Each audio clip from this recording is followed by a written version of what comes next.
So hey guys and welcome back to another video of super duper Hindi. हम सब ये बात जानते हैं कि ऐश पोकेमॉन मास्टर तो नहीं बना अभी तक, लेकिन उसने कुछ ऐसी अचीवमेंट्स हासिल की हैं जो कि ये बताती हैं कि वो पोकेमॉन मास्टर बनने के लायक जरूर है।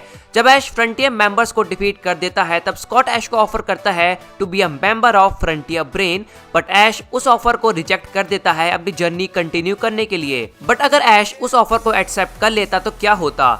आज की इस वीडियो के अंदर हम लोग यही डिस्कस करने वाले हैं। एक बात मैं क्लियर कर दूं, जो भी मैं इस वीडियो के अंदर बताऊंगा वो सब मेरी खुद की स्टोरी है, रियल एनिमे से उसका कोई भी कनेक्शन नहीं होने वाला। अब अगर चैनल में पहली बार आए हो सब्सक्राइब किए बगैर कहीं मत जाना ऐसे ही वीडियोस देखने के लिए। सो बिना पोकेमॉन टॉपिक्स को बार बार रिपीट किए बगैर आज की इस वीडियो को शुरू करते हैं।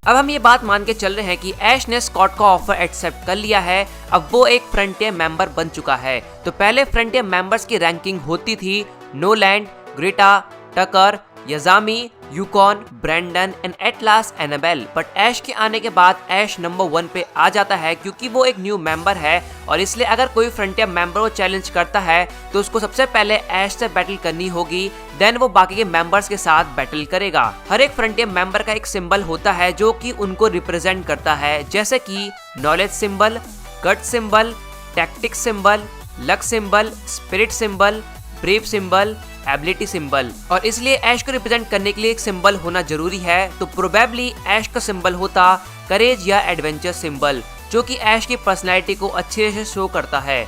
हर एक फ्रंटियर मेंबर का जो पोकेमॉन होते हैं वो वेल ट्रेंड होते हैं, और एक उनमें कुछ यूनिक चीजें होती हैं। लाइक टकर को देखे तो वो डुअल बैटल करने में माहिर है, और उसके पोकेमॉन भी। और अपना ऐश जो है उसकी खास बात यह है कि ऐश उन पोकेमॉन को यूज करता है जिसे ऐश को डिसएडवांटेज होता है बैटल के अंदर। तो मे बी ऐश से बैटल करने के लिए ट्रेनर्स को उन पोकेमॉन को यूज करना होगा जो ट्रेनर्स के लिए डिसएडवांटेज का काम करें। पोकेमॉन की बात करूं तो ऐश उन पोकेमॉन को यूज करता जो कि काफी ज्यादा वेल ट्रेन पोकेमॉन है, जैसे कि Pikachu, Charizard, Bulbasaur, Sceptile, Swellow, Corphish, Snorlax, Heracross, क्लेली जैसे बाकी और भी पोकेमॉन हो सकते हैं डिफरेंट चैलेंजेस के अकॉर्डिंग।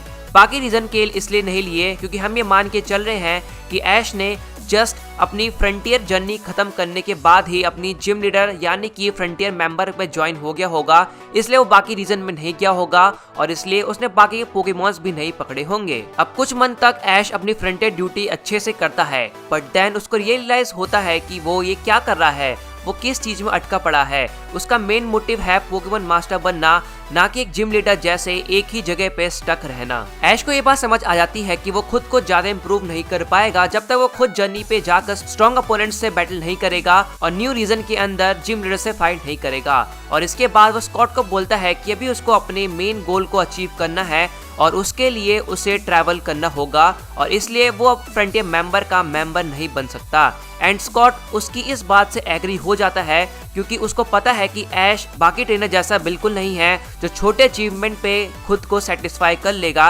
एंड स्कॉट उसको बोलता है कि वो जहां जाना चाहे वहां जा सकता है, और फ्रंटियर मेंबर की सीट उसके लिए हमेशा रिजर्व रहेगी। इसके बाद ऐश अपनी सीनो जर्नी स्टार्ट करता है, जहां वो ब्रॉक, डॉन एंड बाकी सेम कैरेक्टर से मिलता है जो कि हमें एनिमे के अंदर बताया गया है। स्टोरी ऑलमोस्ट सेम वही होती है एनिमे वाली, बट इस बार चेंज ये होता है कि इस बार पॉल ऐश को not as a loser but as a tough competitor देखता है। अब क्योंकि ऐश फ्रंटियर का मेंबर रह चुका है तो इसलिए उसको बैटल की टैक्टिक्स पता है, इसलिए ऐश हर बार पॉल को इक्वली टक्कर देता है। ऐश के पास पॉल का चिमचार आता है, ऐश उसको ट्रेन करता है, इन्फनेप तक इवॉल्व करता है ताकि वो पॉल को दिखा सके कि पोकेमॉन को स्ट्रॉन्ग बनाने के बहुत सारे तरीके हैं। ये बात उसके ट्रेनर पे डिपेंड करती है कि वो उसे ट्रेन कैसे करता है। ऐश काफी बार सीनो के जिम लीडर से भी हारता है, बट खुद के टेक्निक से वो बाद में उनको हरा भी देता है। ऐश के एक्स फ्रंटियर मेंबर होने से उसका इफेक्ट उसके पोकेमॉन पे भी दिखता है। वो इक्वली से पोकेमॉन्स पे ध्यान देता है, और जब वो गिबल को पकड़ता है तब वो उसे गिबाइट में भी इवॉल्व करता है। ऐसे ही करते करते ऐश सीनो लीग में आ जाता है, एंड हमें ऐश एंड पॉल की अगेन वही सेम बैटल देखने को मिलती है, और ये बैटल वही सेम एक्साइटमेंट देती है जो कि हमें रियल में इन्फनेप वर्सेस इलेक्ट्रोवायर बैटल में दिखाई देती है। इन्फनेप एंड ऐश की इज्जत दांव पे लगी होती है, एंड पॉल का मेन मकसद सीनो लीग को जीतने के साथ साथ ऐश को हराना भी होता है, जो कि देखने में बहुत ही ज्यादा माइंड ब्लोइंग लगता है। एंड में ऐश पॉल को हरा देता है, बट ऐश टोबायस से हार जाता है। वी ऑल नो दैट कि टोबायस एक लेजेंडरी हंटर है जो कि लेजेंडरी पोकेमॉन्स का यूज करके सभी ट्रेनर्स को डिफीट करता है। और इसके बाद वही सेम एनए वाली स्टोरी चलती है और इसी के साथ ऐश की सीनो जर्नी खत्म हो जाती है। वेल इसी के साथ ये स्टोरी यहीं पे खत्म होती है। देखा जाए तो ये स्टोरी नहीं बस एक समरी है, बट जो भी हो, अगर वीडियो देखने में मजा आया हो तो अपने दोस्तों के साथ बिल्कुल शेयर करना बिल्कुल मत भूलना, ताकि मैं तुम्हारे लिए ऐसे यूनिक टॉपिक्स पे वीडियो लाते रहूं। इंस्टाग्राम, फेसबुक एंड डिस्कॉर्ड पे फॉलो करना बिल्कुल मत भूलना। So thank you for watching this video and don't forget to like, comment and share and also subscribe my channel for awesome Pokemon videos. So मिलता हूँ तुम सबसे अगली वीडियो में। Till then, bye.